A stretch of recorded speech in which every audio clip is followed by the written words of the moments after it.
ఆంధ్ర తెలంగాణల విభజన జరగడానికి బీజం పడినటువంటి రోజు ఇది.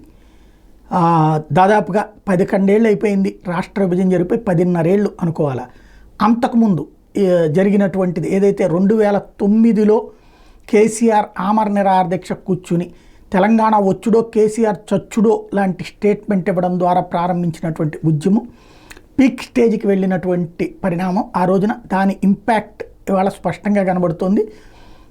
రాష్ట్ర విభజన అయితే 2009లో ప్రారంభమైనటువంటి ఆ పీక్ స్టేజ్ అంటే 2000 సంవత్సరంలో సంస్థను పెట్టిన 2004కి కాంగ్రెస్తో పొత్తు, 2009కి తెలుగుదేశంతో పొత్తు, ఫైనల్గా రాజకీయ ఎత్తుగడ ఉద్యమ ఎత్తుగడ రెండూ చేసుకొచ్చి తన ప్రాణాన్ని ఫణంగా పెట్టి కేసీఆర్ ఆడినటువంటి రాజకీయ జూదంలో ఆ రోజున రాష్ట్ర విభజన అనివార్యమైంది. 2009 డిసెంబర్ 9న ప్రకటన చేసి డిసెంబర్ 23న మళ్ళీ అబేయన్స్లో పెట్టడం అన్నటువంటిది చూసాం. అయితే దీక్ష అన్నటువంటి ఆధారంగానే జరిగినటువంటి సంఘటనలు చూసాం. ఇప్పుడు దానికే దీక్షా దివస్సులు నిర్వహిస్తున్నది తెలంగాణ రాష్ట్ర సమితి. అయితే సమస్యల్లా ఎక్కడంటే రాష్ట్ర విభజన జరిగిపోయింది, హ్యాపీ, ఆల్ హ్యాపీస్ అంటే లేదు. మళ్ళీ అదే కేసీఆర్ 10 సంవత్సరాల అధికారంలో ఉంటే ఇప్పుడు ఇదివరకు ఆంధ్ర తెలంగాణ అని తిట్టుకునేవాళ్ళు కొట్టుకునేవాళ్ళు ఇప్పుడు తెలంగాణలోనే ఒకళ్ళకొకళ్ళు వివాదపడుతున్నారు. కాబట్టి ఒక్కటి మాత్రం వాళ్ళు సంతోషపడాలి, ఆంధ్రాలో ఉన్నటువంటి దరిద్రపు రాజకీయం అయితే అక్కడ లేదు. ఇక్కడ దాంతో పోల్చుకుంటే 30% మాత్రమే అక్కడ ఉంది.